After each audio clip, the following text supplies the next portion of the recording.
Firstly and importantly, let me acknowledge the Ngunnawal and Ngambri peoples whose country we're all gathered on today, and I warmly acknowledge and pay my respects to their elders, past and present. I'd also like to extend a warm welcome to our many distinguished guests who are joining us today. The Honourable Anthony Albanese, Prime Minister, the Honourable Linda Burney, Minister for Indigenous Australians, the Honourable Annika Wells, Minister for Sport, Ms Jodie Bruin, CEO of the National Indigenous Australians Agency, Mr Kieran Perkins, OAM, CEO of Sport Australia, Mr Larry Kesselman, the NBL Executive Director, Jeremy Loeliger, the Commissioner of the NBL, as well as lots of other ministers, assistant ministers and MPs, NBL stars and other members of the NBL working group. We welcome all of you. For more than 40 years, the NBL has been providing a pathway for elite Australian Indigenous basketball talent to play at the highest levels of the game. Launching its Reconciliation Action Plan and establishing its innovative Indigenous player rule recently, which Jeremy will talk about later, the NBL now aims to strengthen these pathways to expedite the careers of young First Nations players. The NBL has gone from strength to strength in recent years under the leadership of Jeremy and Larry, and its focus on supporting and advancing the careers of First Nations athletes is unparalleled in Australian professional sport. Creating and championing Indigenous excellence occurs not only on the basketball court, but across our fan base and into the homes of all Australians. And sport, as we know, can be a catalyst for change. It can change people's lives and change people's attitudes and opinions. And this is especially important now, as Australia will soon be faced with an important decision to recognise First Nations people in our Constitution and enshrine a voice to Parliament. Hear, hear. It's now my pleasure to welcome the Prime Minister, the Honourable Anthony Albanese, to officially launch NBL 23's Indigenous round.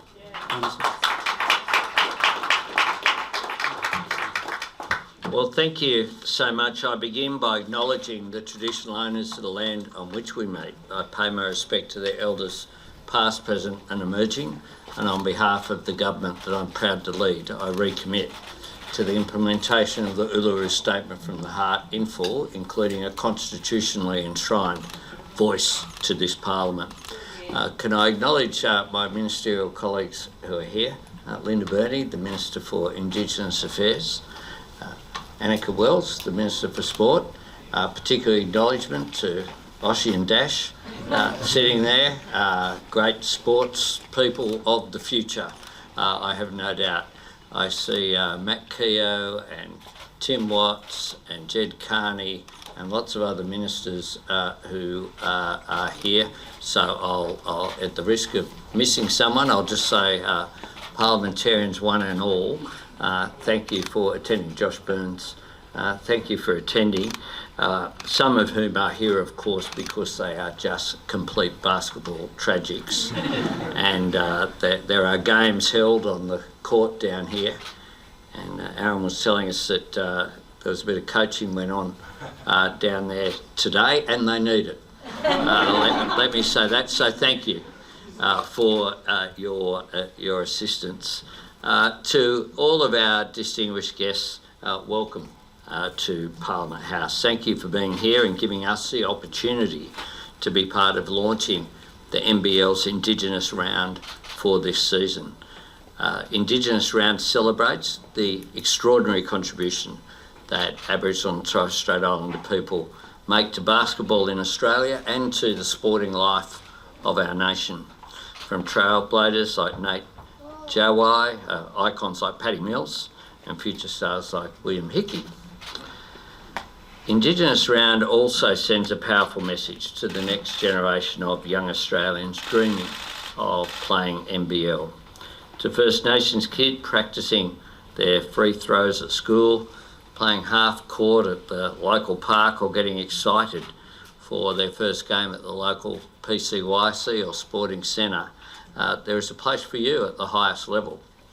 And it's great that the NBL is backing up this round with the Indigenous Players Rule, the first of any code of such serious incentives, and I congratulate the NBL and its leadership, encouraging clubs to recruit more First Nations talent.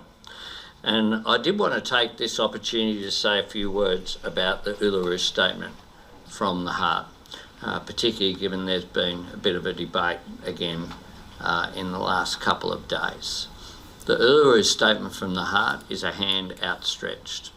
It is a generous and gracious offer of reconciliation. It doesn't ask for anything more than two things. One, that First Nations people be recognised in our nation's birth certificate, our constitution. That the history of this great island continent did not begin in 1788. It should be a source of extraordinary national pride that our history includes on this island continent that we share with the oldest continuous culture on earth. That's an asset for our nation. The second thing that it will do is not usurp the role of this Parliament. It will simply be that where matters directly affect Indigenous Australians, we should consult them. We should ask them what they think. I don't know about others, but I was raised to give consideration to people if one of my actions was going to impact someone else. And you know that that is the case, then you should do that. And what that will result in is to get rid of the very false dichotomy that somehow it is an act of symbolism versus a practical measure.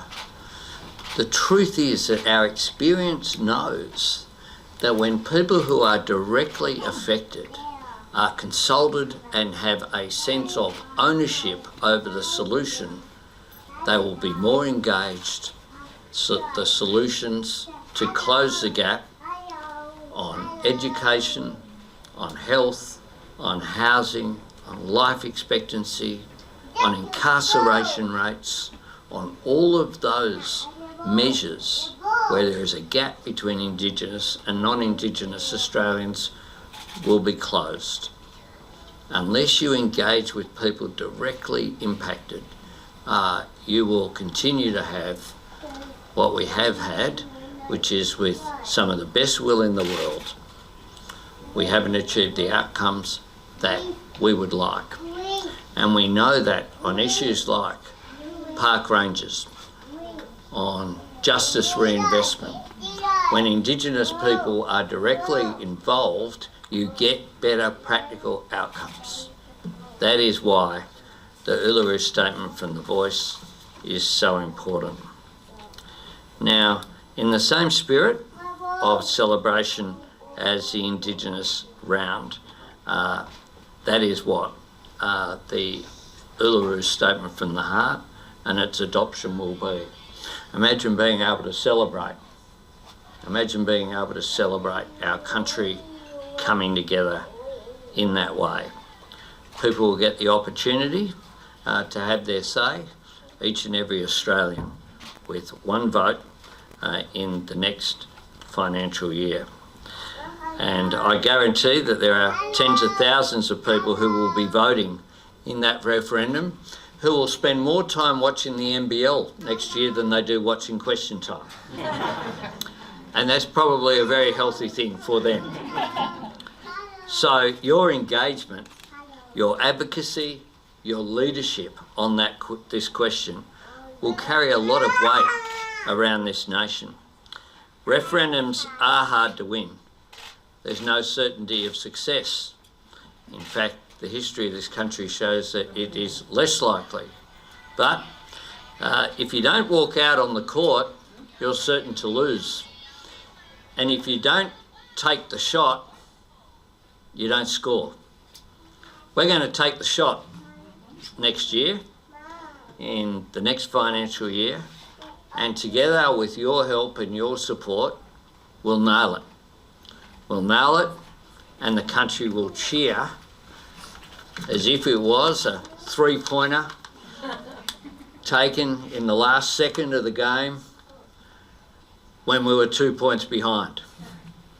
So be a part of it. I thank the NBL very much for joining other sporting organisations that have endorsed this campaign. And I thank you as well for the fact that there's a symbolism, I think, because you are doing that, but at the same time you are making the practical steps to encourage First Nations people to be able to participate at the highest level of the game. And that's a fantastic thing as well. Congratulations.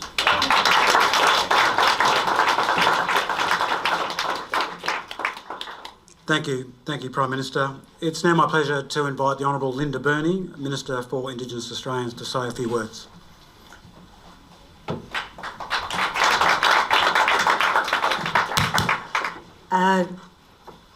Good morning. Well, good afternoon. Good afternoon, everyone. Can I join with the Prime Minister and everyone in this room in recognising that this is Ngunnawal and Ngambri country, and it is with their grace that we are able to do the work that we do here.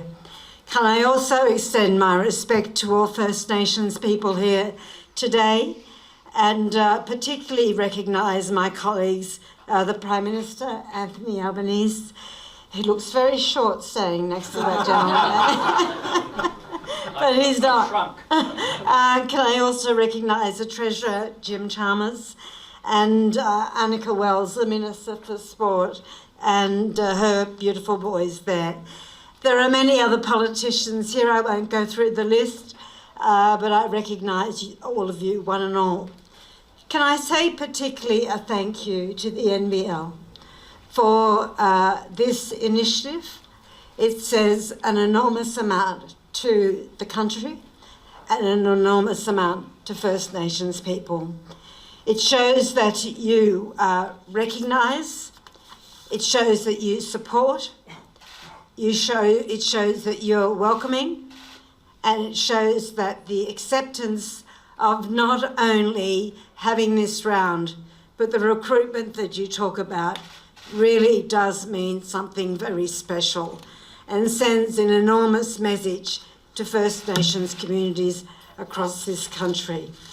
I'd also like to just say very briefly that this is about young and old, it's about cities, and it's particularly about regions, and that is very, very important. I know that over the years, so many hopes were dashed of First Nations people because they just could not get the acceptance or break into those areas that they are well qualified for, well skilled for, and well suited for. And things have changed. This country has changed. And this is an indication today from the NBL about the way in which this country has changed. And we thank you all very, very much. Thanks, everyone.